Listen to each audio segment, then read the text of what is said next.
Stefanos Polyzoides was born and educated in Athens, Greece. He later earned a bachelor's and master's degree in architecture from Princeton University. His career has a broad scale of architecture and urbanism, its history, theory, education, and design. He's one of the co-founders of the Congress for New Urbanism about 20 years ago, and he taught for about 25 years in architecture and urbanism at the University of Southern California. His practice has included projects around the world, including Canada, South America, Australia, China, and the Middle East. I had the pleasure of just working with Stefanos 2 days ago in Panama, just south of the Panama Canal, and I understand he's working in China next week. He pioneered the development of form-based codes and is a founding member of the Form-Based Code Institute of America. Under his direction, Polyzoides architects have completed more than a dozen specific plans throughout the cities of the United States, most notably in San Antonio and Albuquerque, New Mexico. He's the co-founder of Los Angeles Courtyard Housing, the book, and of Plazas of New Mexico. Please welcome Stefanos Polyzoides. Thank you, Bob, and thank you all for being here. I can attest to the shock of being in this climate zone, because 36 hours ago I gave a final presentation to Charette in a roof garden in Panama City, and it was so hot I could hear the sweat. I could see and feel the sweat coming down my face and dripping on my clothes. And it was actually so hot I forgot to take my coat out of the hotel closet. So this morning I put every piece of clothing I had on and walked from the hotel, and I completely froze getting here. So it was really an interesting and extreme contrast. Thank you. I'm going to be talking to you today about some of the economic dimensions of urbanism by mostly conveying to you a number of projects and some interesting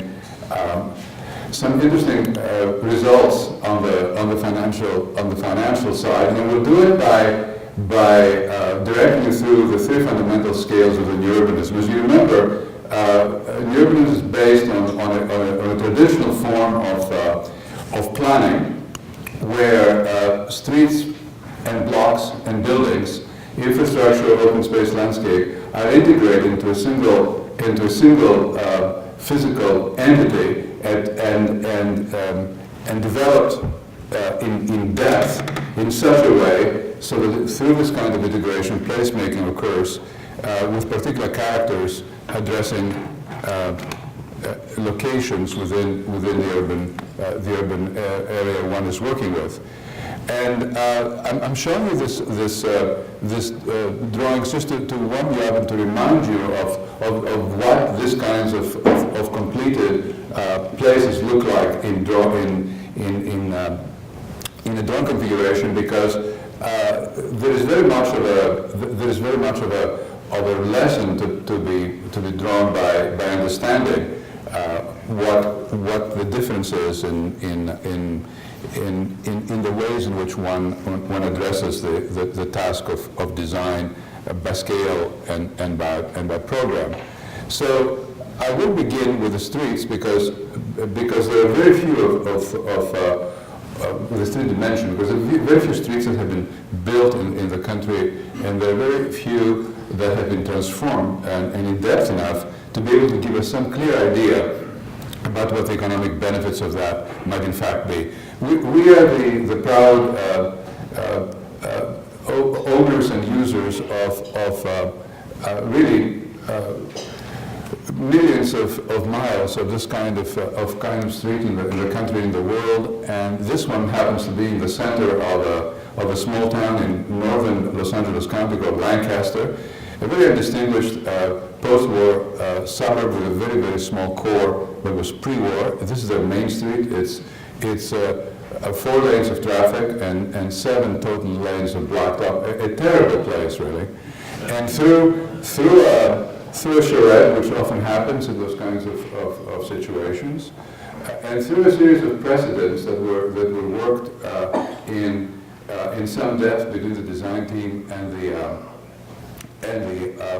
the community, we came up with an idea for transforming the street. It was actually a kind of very hybrid American way of designing a rambla, a Catalan Spanish type that is really a kind of street that has flow of traffic and parking on both sides, but a significantly large island in the middle of it, of a kind that in the case of an American suburb can sometimes be used for parking and sometimes be used for various kinds of activities. And I want to show you how profoundly deep and interesting and engaging this kind of planning can be. There's a series of drawings indicating presentation drawings, but also in the course of the charrette design drawings that indicate how a place like this can be used. So this actually is the drawing that transforms the street from a 6-lane continuous uniform blacktop to a new configuration of 2 moving lanes, 2 parking lanes,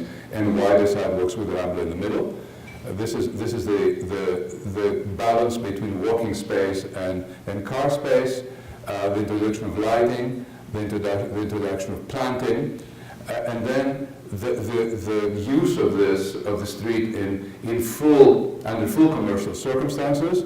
I can see the rest of it. I think this one is for a farmer's market, where one portion of the rambla can be closed off and be used in this particular way, and for a parade on the 4th of July, where one side of the rambla can be closed. So you can see the level of flexibility and openness that can be accommodated in a design of this kind. And this very, very interesting illustration shows the manner in which a place like this can be transformed over time. In this case, it was about $1.2 million per block for 8 blocks. That was the project. This is actually the reconfiguration of the street first, the introduction of the lighting, the introduction of the landscape, the transformation of the buildings to a code, and then its full use on a commercial basis, and then its transformation into a market. And you can see how a place that was nowhere before this project ended up becoming a very powerful center for this community, a very powerful center, and for a place that didn't really have a sense of itself, and developed one in the process, not only because they managed to design and realize this, but because extraordinary things came out of it. Extraordinary things came out of it on the economic side, and also on the psychic side. This was a place where people did not know how to go and had nowhere to celebrate. 2 years ago at Christmas was the first time where 25,000 people came from this community and other communities and had a celebration for Christmas. Because, of course, if there is no place to be in community, there is no possibility of engaging in community events.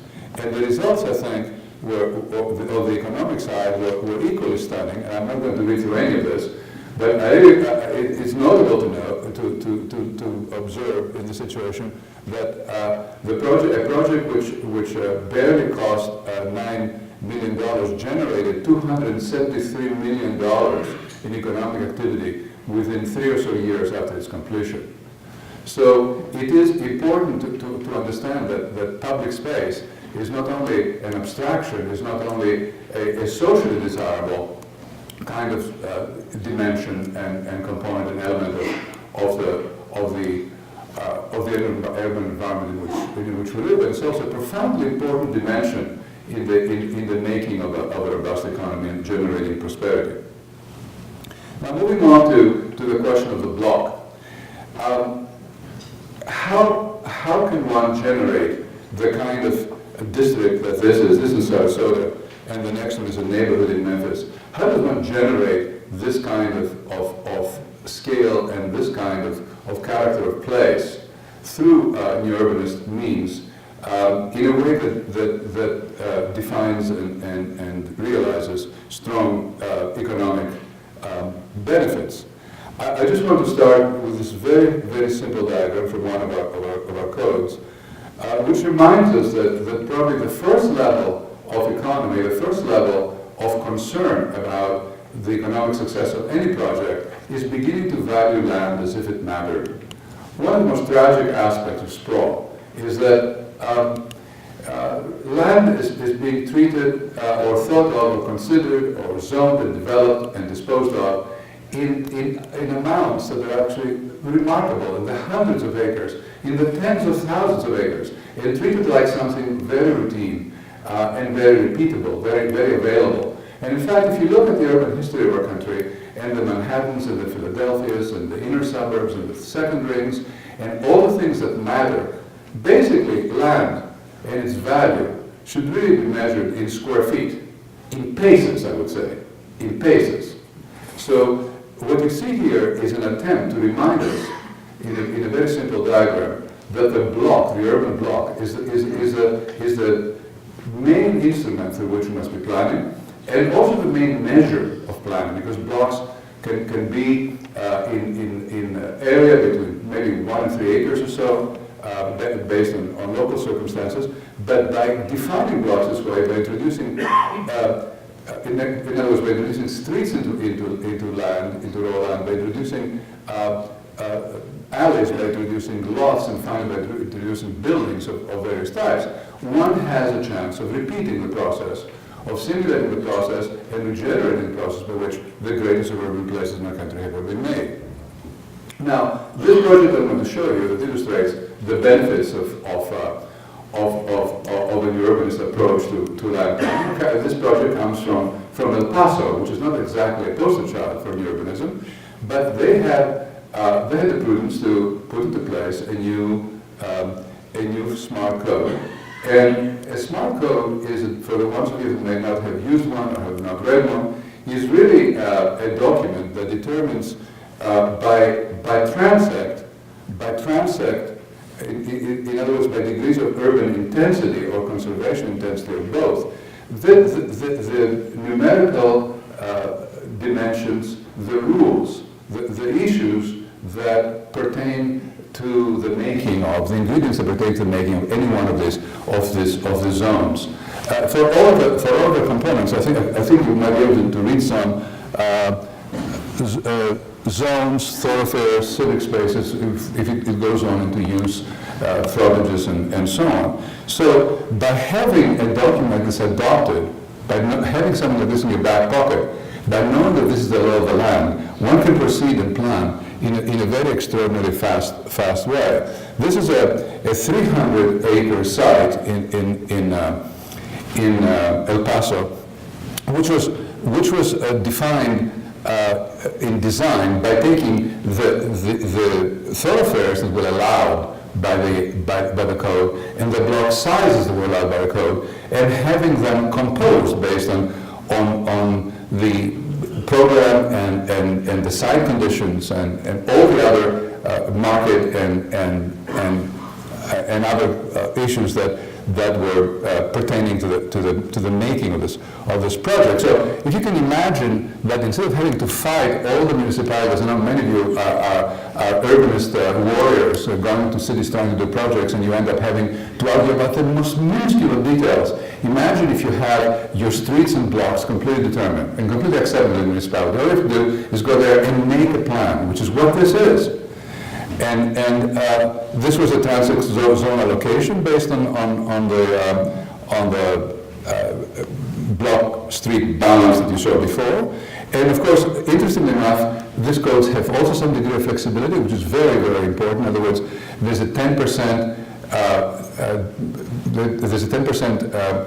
limit for the staff to be able to make decisions by right within staff to change rules. This shows the thoroughfare standards as existed, and these are the thoroughfare standards with changes that were given to the team by staff in order to make this project possible in this very hot climate. And then these were maximum block sizes, civic space and locations, pedestrian trails, and then the built area of the project, and then the part of the project that was illustrated by individual buildings.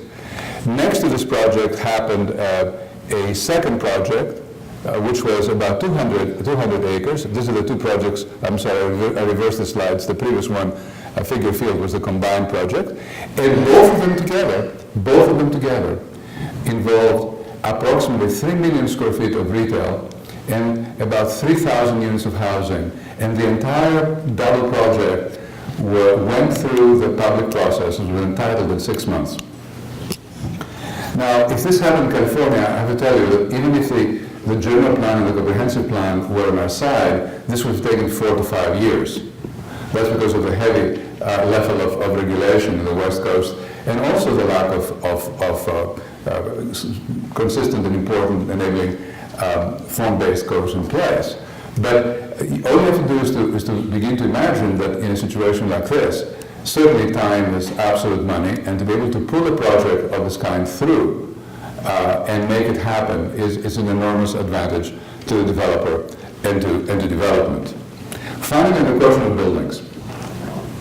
We know that we live in a country with profoundly deep and important building traditions. We know this because in a very simple diagram like this, if you can see it from this far back, we have single-family houses with granny flats, row houses, rose walks, live-work buildings, bungalow courts, courtyard housing, stacked flats, lined boxes, and various levels of higher density housing all the way up to towers.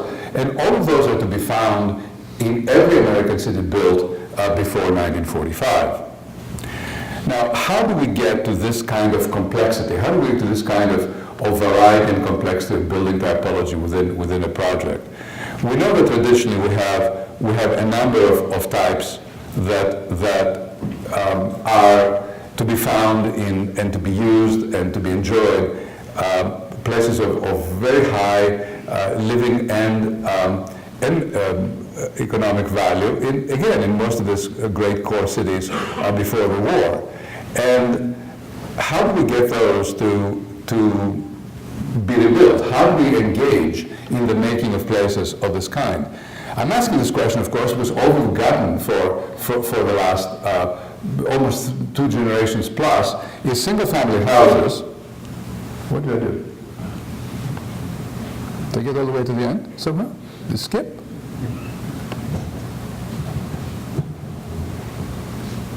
Something weird happened to this. Sorry about that.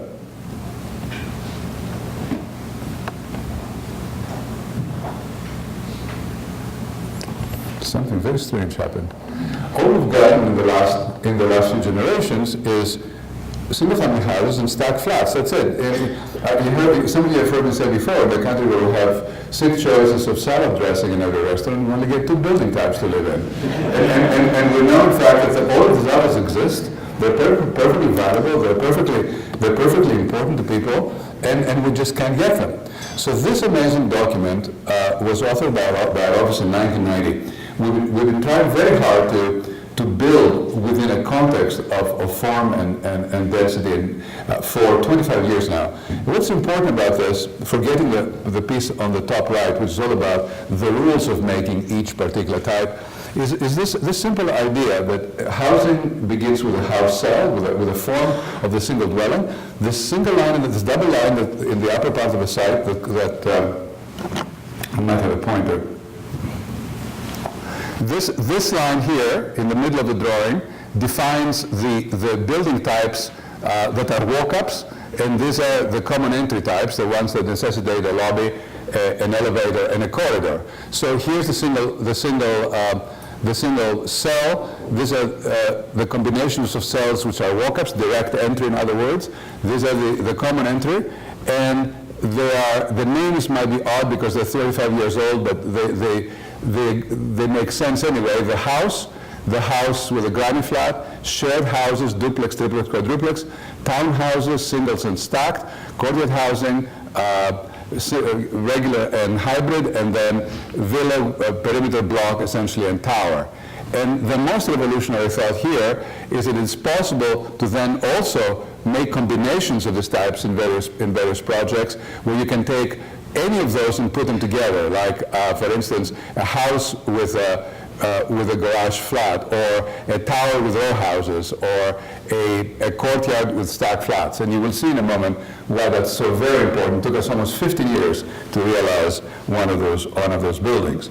Much of the work that we've done, because of the place in which we live over the last 25 years, has been concentrated in this area, just trying to work with reviving courtyard housing. Incidentally, in our region, and I'm sure probably in your region, all of these types exist in some depth, but our work has concentrated here. And I have to tell you that everybody would say 15 years ago, you cannot do this, the zoning doesn't exist, the money doesn't exist, nobody knows how to build it, it's too expensive, my mother doesn't like it, the usual stuff that you hear. So the first one of these we did ourselves. My partner and I just bought a piece of land that did one, developed it, sold it, and then the dam broke. And this is how this works in very simple ways. Courtyard housing is a very complex typology, and I'm going to talk to you about this and talk a little bit about the advantages, the economic advantages of this as well. This is where the units are detached. You get a bungalow court. They can be attached side to side. They can be attached and stacked. And then the hybrid cases, part of the building can be accessed by an elevator, and part of it can be accessed by walking up. And then a project such as this can also be doubled up on the elevator portion. But notice the shift in density: 12, 25, 35, 50, and 60 dwellings per acre, 60 DUs per acre, with buildings that are 2, 3, and 4 stories, and they're completely compatible with single-family houses. This is really the neighborhood building scale is missing from our cities. That's what we're missing, and that is a critical task of finding a way to rebuild. So here are the projects. There are 4 of them, and I'm going to talk about them very briefly and cite some interesting economic advantages. This is courtyard housing in West Hollywood, and this happens in the neighborhood where most of the historic buildings of this kind are, and in a street with many of these buildings. So this is an infill project. And it's a site that is not very large, about half an acre or so, a bit larger than half an acre, 20 units, 30,000 square feet. And it has a courtyard here, which is a parking court, entrance to parking from the side. This is a low court for cars to go under the building. Parking happens under there, you'll see in a moment, and 2 courtyards. And this is mostly an attached project, no stacking. And you can see the individual units, their backs always in the service area, their fronts always public, and some units are front to front, as these are. So here you can see the parking arrangements under a portion of the project. You can see that already the mass of the project is broken down into house forms, because one of the really critical aspects of this project type and its compatibility with single-family houses is that it be house-like, but not house to house, but house to duplex, triplex, quadruplex. And these are triplex and quadruplexes mostly. This is what it looks like on a street, very much in scale with what's around it. This is the courtyard in the front, and the entrance to parking is on the side, which you will see. This is one of the entrances with the parking surface, short-term parking on the side. A single-story unit over a 3-story unit. One of the incredible things of this kind of housing is that you really form this void first, and the solid gets divided into types as opposed to the other way around. This is the view from the outside, entrance to the parking from the right, pedestrian entrance in the middle, the reverse pedestrian entrance. We're in Los Angeles, so all circulation is outdoors. This is the entrance by car from the edge, the pedestrian entrance above. And these are the courtyards. Looking in one direction, looking in the other direction, social spaces, places to gather, and so on for 20 residents, beautifully landscaped. And what is it about this building? Here you see it in full form, broken in places to allow its neighbors to breathe, and so on. What is it about this project then, and how does it behave in the market? One of the things to keep in mind is when everybody does the same old thing, there is no differentiating advantage in the market. This project and this project type had not been built in 70 years in Los Angeles. So the cost of this was $120 a square foot about 11 years ago. The developer who built it kept it, so the 10-year responsibility period he had expired, and this year, after 11 years, he put it in the market. The land cost about $2 million, the building about $5 million. There was probably another $1 million there in soft costs and otherwise. And this thing is in the market for $23 million, and he sold already half of them. So this is not a Looney Tunes price. So, okay, the design is good, the place is good, but the financial strategy clearly is that you don't continue to build things that everybody else builds. And particularly in a situation where we in fact know that these kinds of buildings have a tremendous public acceptance by the fact that some of these types exist and they're very well adhered to by the people who live there. Well, that obviously generates an enormous economic opportunity. About 15 years, 20 years ago, when we first started this work, we did an economic analysis one summer, and we found that every single project, about 30 or 40 of them built of this kind, of corporate housing, built before 1940, had a 30% advantage in sales and rents, and a waiting list between 50 and 100 people in our region. So then we have to ask the question, why are people not doing this? Well, because I think fundamentally of the nature of our profession, which is a profession largely of followers of trends than leaders. And here's another example of corporate housing. I'm showing you this because the previous one was set in an idyllic urban environment, right? It was surrounded by the best housing possible. This one is set in, as you can see, in a delightful environment, off of Main Street and across the parking lot of Target. This is Target right here, which replaced an old department store, an urban Target in Pasadena. And it's really in a dreadful place, in a truly dreadful place, as a side. So here are the same ideas. This is a hybrid example. 4 stories here, and 3 and 2 stories of everyone else. Same principles. I won't repeat them. 2 courtyards, you can see.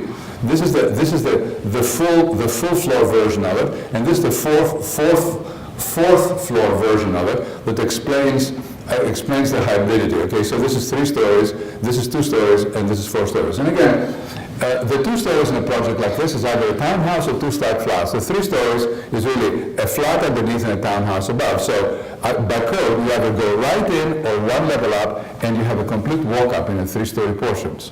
In the 4-story portions, you need an elevator, and importantly, you probably have to hide the corridor so it doesn't look like a motel corridor. You have to hide it in such a way architecturally so the whole thing hangs together as a single project. And here it is. It is sitting on a boulevard, so it's really quite tall. There's a townhouse here and 2 flats above. And it's important to do that in order to be able to configure the courtyards properly. Well, you can see that on this side, the project is, on the boulevard side was a single scale, and this side is broken down into house pieces. And this is the inner courtyard with a townhouse below and the corridors above, one hidden behind a balcony and the other one behind the loggia. So you can just, you cannot tell the difference between the walk-up and the walk-up and the elevator buildings. That's the elevator units. This is the other courtyard, the second courtyard, and this is the back of the side. That I think reveals more than anything else this idea of this density, which is actually this project is on 1/3 of an acre. It's 31 units, and the density here is 50 dwellings per acre. And you can see that these are houses. This is 2 units, and this is 3 units, and that's 3 units. They're all broken up in a way that are identifiable. So the economics of this. This was built for $170 a square foot in a much denser and a much more expensive area, a much more expensive piece of land in the center of Pasadena. And it sold. It sold about 7 years ago, just at the top of the market before the recession, for about $550 to $600 a square foot, which you might think is a very high number. It is, but it's also about 1/3 higher than any other condominium of its kind in the city. And the most significant thing is that while the region experienced economic collapse, 450,000 square foot houses on the 3rd ring of Los Angeles came down to about 150,000 in the last 5 years. Pasadena generally lost a little bit, but this project picked up 10 or 15% of its value during this last 5 or 6 years. In other words, it was a stable place. There were sales during the recession, and the values remained stable or increased. The reason, of course, again, you can say, well, nice design, blah, blah, blah, but It is the type, it is the way in which people live in privacy and in community, and it's walking distance to just about anything one needs. It's within walking distance of transit, it's within walking distance of markets, and retail, and it is really the kind of place that a large portion of the younger population in our country wishes to live in. Now this is the third example I want to talk about, and you know what this is about because I know this is a particular Eastern and Midwestern problem in the United States. This is the modernism coming in and displacing traditional city fabric, and this is in New York, Williamsburg, of the late 1930s, and you can see that both this very homogeneous new housing did not make it, and these neighborhoods also were so badly nicked by this kind of intervention that it took them basically 2 generations to recover from this kind of violence. So what is the problem here? Well, the problem is that when you build at a larger scale within a neighborhood, that's about 1.5 acres, 1.67 acres, you can, by building buildings of a uniform density, you can actually make such a contrast from the buildings that are there that the two are not compatible, and there is a kind of friction, whether it's political or actual physical friction of a kind that diminishes value. It doesn't matter, but there's a friction there. So here we are in a TOD. This is a train station about 25 minutes away from about 600,000 jobs in downtown Los Angeles. So this is a golden site. But notice the closeness between the trains and the site. It is surrounded, as you can see, by a traditional strip of retail. How do I do this? Did I touch something there? By single-family houses with people who were waiting there with shotguns for developers to show up to develop the site. And it is really a very large piece of land in a very tender place. And of course, this would be considered a conventional and probably well-designed project. 40 DUs per acre, average. So you make one building, you go boom, boom, boom, and you repeat it at the same density. And this is what we did. We took that density and we interpreted it as a blended density. And this notion is very important, the notion of blended density. We blended buildings that were, what did I do here? We blended buildings that are 80 DUs per acre, 40 DUs per acre average are these courtyards, 20 DUs per acre are these duplexes, and 5 DUs per acre are these houses. And together, it amounted to 40 DUs per acre. But look what it did. It actually connected to its neighbors here, connected its neighbors there, connected to the commercial block, and most importantly, from a not architectural but economic point of view, it resulted in this unit selling for $500,000. This unit selling for $750,000, and this 4 units selling for over $1 million each. So the economic strategy of involving more than one building type to accommodate more than one client type is extremely important. The developer got the usual economic analysis by marketing firm. This is going to be, white. Households in between 61 and 93 with 1 leg and 2 kids and 6 cars, and Chinese immigrants from the region of Shanghai. You know how incredibly broken down those things are? After 3 weeks, the developer threw it away and said, let's do something that is so profoundly important as a place that actually it becomes attractive to people, and then they will come. And in fact, what happened was that in the finished project, there are people living here of every age, in their 30s, 40s, 50s, 60s, and 70s, and of the 67 families, 11 have kids, because the school system here in this town, South Pasadena, is an excellent school system. So this is a very important economic lesson as well. You build places for people to live in. You don't build these absolutely ridiculous abstractions that you get from marketing. And this is what the project looks like. The building in the front is from the 1890s, and our project is behind. The trains are very, very close, as you can see. And this is the simple diagram of the blended density. This is the loft building with retail on its ground floor, a court, and a court. The duplexes the single-family houses. This shows the degree of compatibility between the existing project, the existing condition and the project. This is the street. The houses on this side are approximately of the same form as the houses on the other side. The porches of the new side are similar sometimes to the houses on the other side. The third story is built in the attic, and as you come back to the building, the third story emerges fully. Ground floors are very important. The retail is under this side, and all the rest, of course, is absolutely open and walkable, interconnecting, as you can see as well. There's no elevators in this project, only the ones from the garage to the ground. And the building is also broken up by architecturally. The piece that is densest is built in the form of a town center building in brick. This enters the garage. They're all stores. Lofts above, industrial lofts above. I was present, actually, talking about scarcity. I was present in a room in August of 2006 when people actually were elbowing each other and bought the 16 lofts in one afternoon, because there had not been a loft in the Los Angeles market probably since 1923. That's what that was all about. This is the restaurant underneath, which is a very beautiful now a very beautiful neighborhood restaurant. The developer gave away this retail for 2 years to anyone who was willing to start a business, and all 4 of the businesses that were started there have been just a resounding success.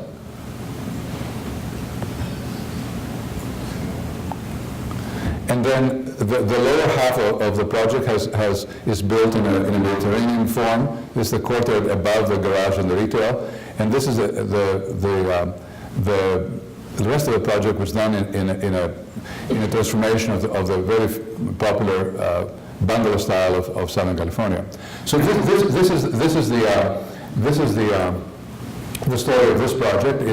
It was very economically successful. It made about $15 million as a 67-unit condominium. But most important, I think, it did it by segmenting, not by user type, but by offering buildings in a blended density that became attractive to people with different needs. Many of them unforeseen or unknown, or never to be known, actually. Until something gets done, people don't understand what they really want.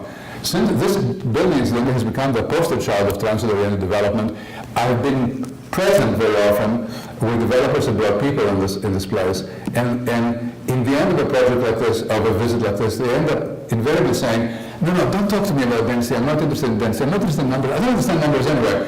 If we do one of those, I want one of those in my community. Which shows you that people have absolutely no conception about the relationship between numerical descriptions of density and actual building form. Lastly, this is my last example. This one is a project in Pasadena, also on the main train station, and the Central Park is a park from the 1890s. Colorado Boulevard is our main street, is right there, and the train goes in the mid-block here, which is a very interesting challenge. This is the site, about 4 acres. So this was the average density project we inherited from the specific plan. Yeah, this is the one we received from the specific plan.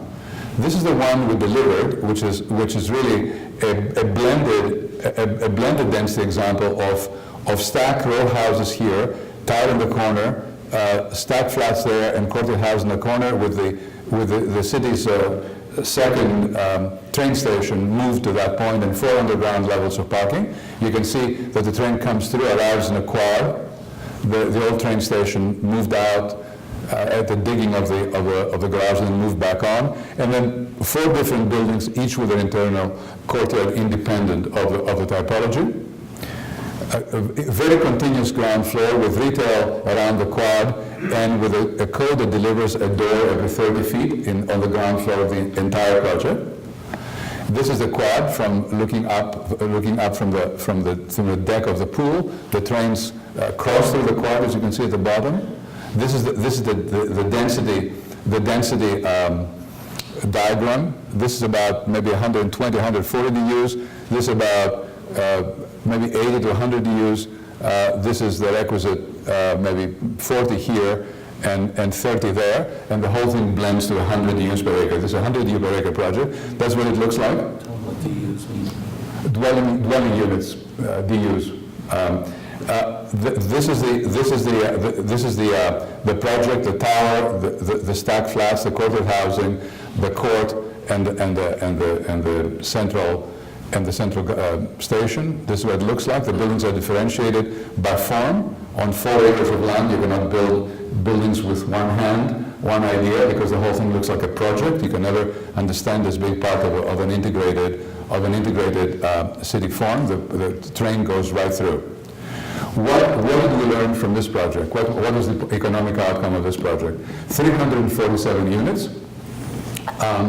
Archstone Smith was the developer, at least the developer who finished the project.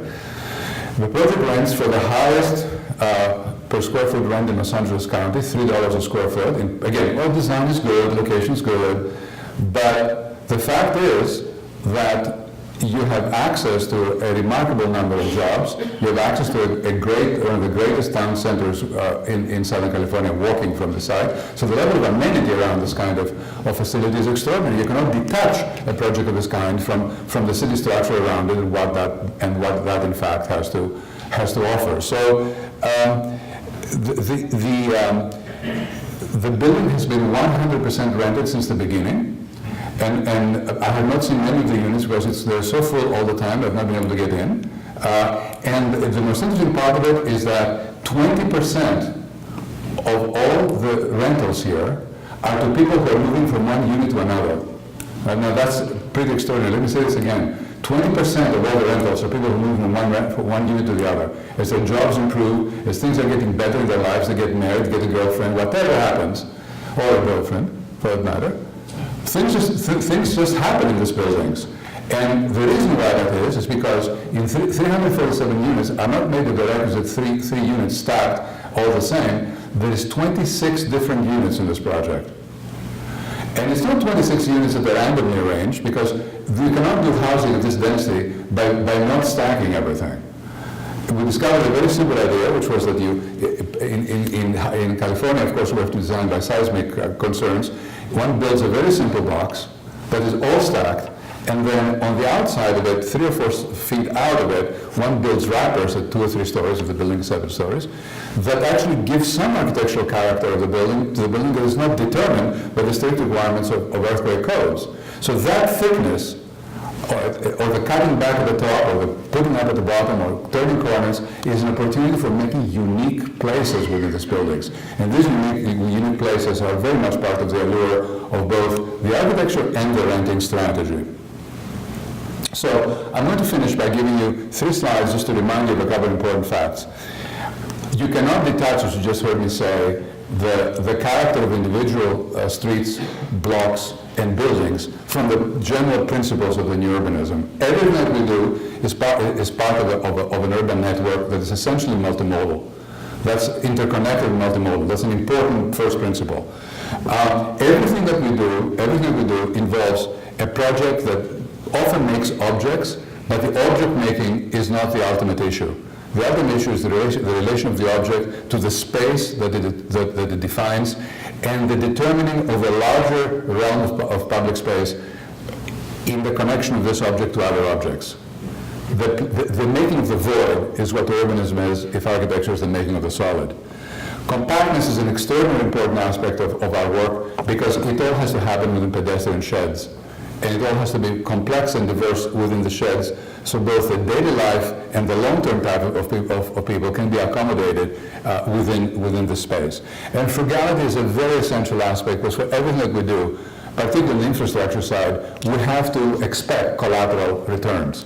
We don't do things. We don't spend $50 million to make an opera house and have it sit there like a piece of pastry. We expect it to define and to make the world around it. We don't make a highway in order to move cars. We make a highway in order to make the world around the cars and the people in them.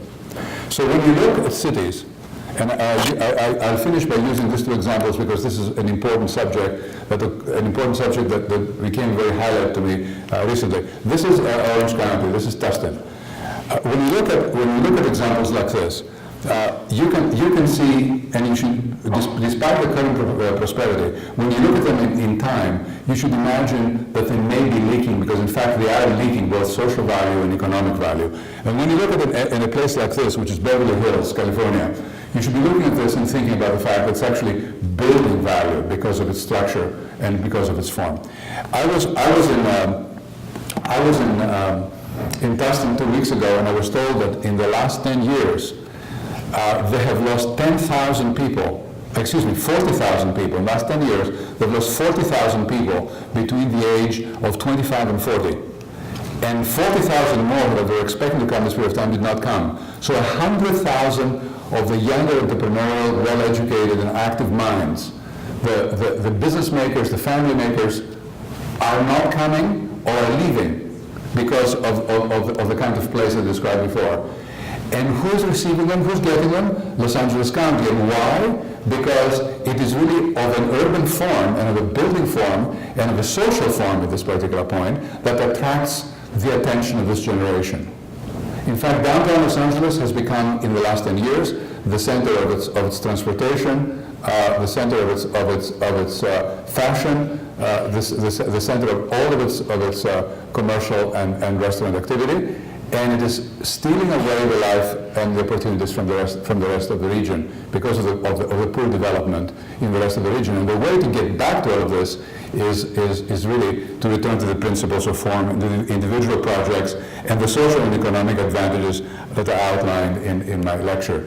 My last thought is that there are a lot of active minds in this movement, and many of them are very impatient, and many of them are very interested in theory or in developing continuous theory or being always at the forefront of theory and the news. But the fact is that if you look at Los Angeles, which I described as 10% heaven, paradise, I should say, maybe 30% purgatory and 60% hell, it behooves us, and this is probably not unusual for most American cities, the opportunity actually, the challenge and the opportunity of actually spending the next 100 years doing something about this is very huge, and I assume that this is the essential meaning and reason for this meeting here today. Thank you for having me, and again, if there are any questions, I'd love to answer them.